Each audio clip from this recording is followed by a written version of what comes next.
partner pushes, if my partner pushes, I don't stand up here against him. I use his power like that. If he pulls, I am. You've seen a lot of flashy falling today. That's very important in Aikido. If my partner can fall well, I don't have to hold back on my technique. I'm not a bruiser, and I don't want to bring people out here to hurt them. So I bring out the best who can help me show what I want to show. They're not jumping, but if you fall badly once, that's one time too many. And injuries are very commonplace in Aikido.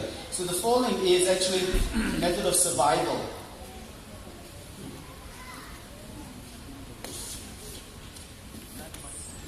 Now, we're not used to microphones. What I want to do now is called Jiwaza, which means free movement. I'm going to use his power, and it's very flowy kind of Aikido.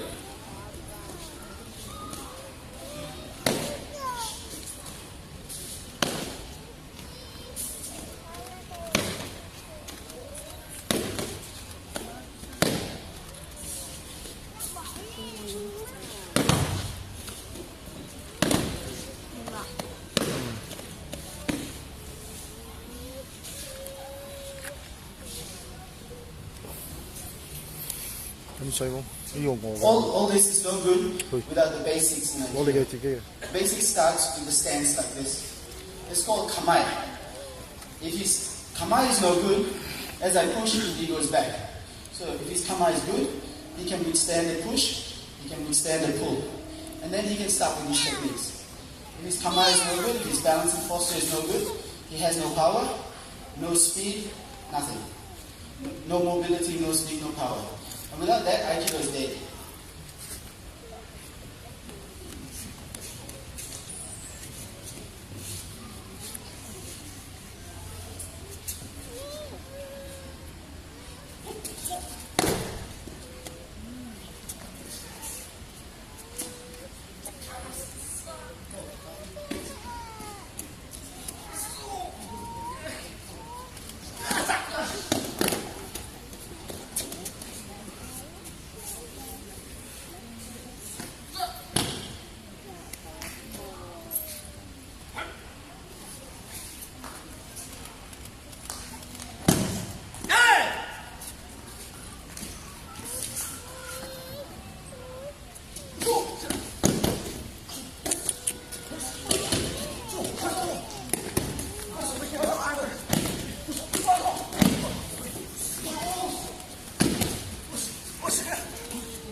We often train with weapons, yeah?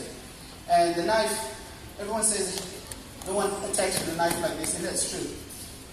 But it's a good representation of how you deal with power. I cannot stop a knife like this, neither can I stop a punch like this. I'm too small. So with a knife, I need to get out of the way like this. Once I get out of the way, using timing,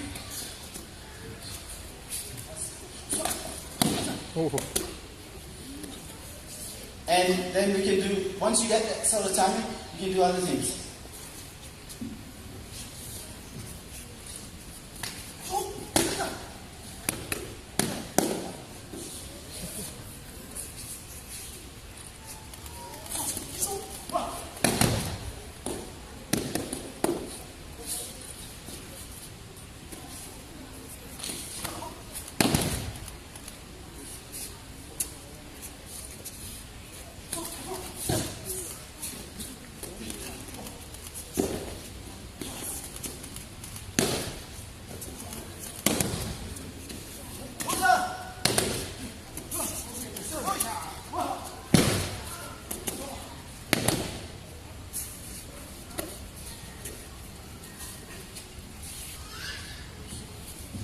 Right about now, everyone's asking, why don't the UKs just stay down after they fall?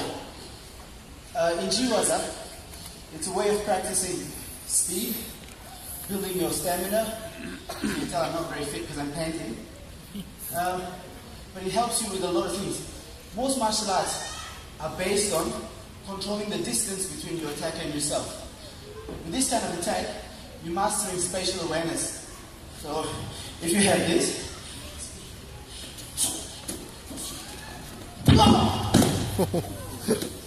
then you can do that sort of thing. You can move, and attack. You pick the time when you want to attack.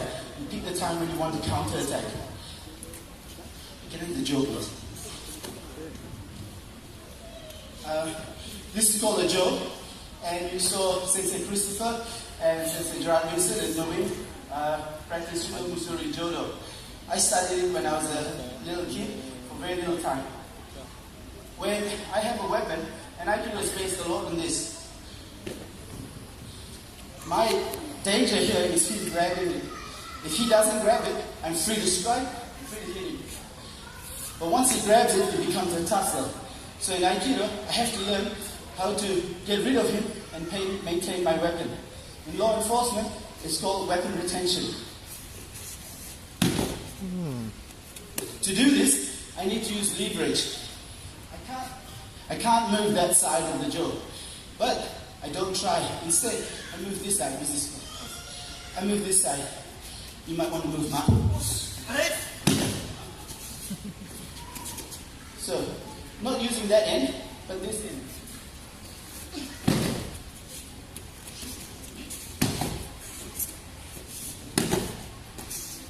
And that's very closely related to empty hand techniques. For example, throwing him like this, and learning leverage allows me to do this.